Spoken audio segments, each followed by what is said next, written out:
Assalamu alaikum dear viewers, this is me Nasir Khan Khail. Formula number 46, days.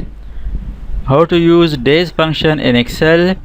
The days function in Excel is used to calculate the number of days between two dates. Microsoft Excel में days function दो तारीखों के दरमियान दिनों की तादाद मालूम करने के लिए इस्तेमाल होता है।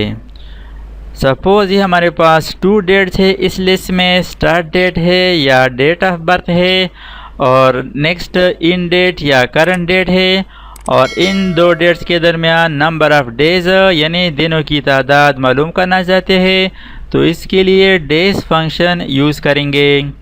Is equal to days bracket start, यहाँ पर सबसे पहले इन डेट सेलेक्ट करेंगे, end date comma start date bracket close, press enter.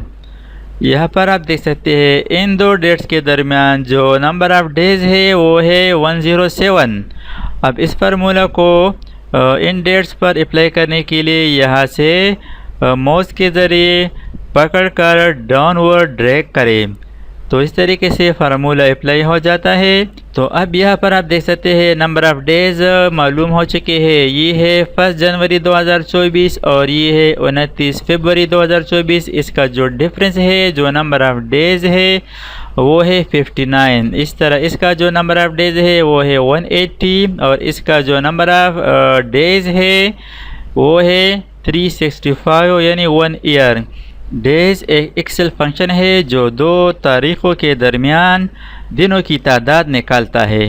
Uses of this function, दो इवेंट्स के दरमियान वक्फा निकालने के लिए या प्रोजेक्ट की मुद्दत मालूम करने के लिए या हाजिरी या छुट्टियों के दिन गिनने के लिए इस्तेमाल होता है। इसके अलावा दो डेट्स के दरमियान नंबर ऑफ़ डेज़ मालूम करने के लिए डायरेक्ट आप सब्सट्रैक्शन भी कर सकते हैं। यहाँ पर इक्वल टैप करें और end date minus start date, press enter और इस फार्मूला को अब यहाँ पर हम अप्लाई करेंगे तमाम डेट्स पर। तो यहाँ पर आप देख सकते हैं दोनों का जो नंबर ऑफ़ डेज़ है वो सेम है। तो इस तरीके से भी आप नंबर ऑफ़ डेज़ कैलकुलेट कर सकते हैं। थैंक्स फॉर वाचिंग, अल्लाह हाफिज़।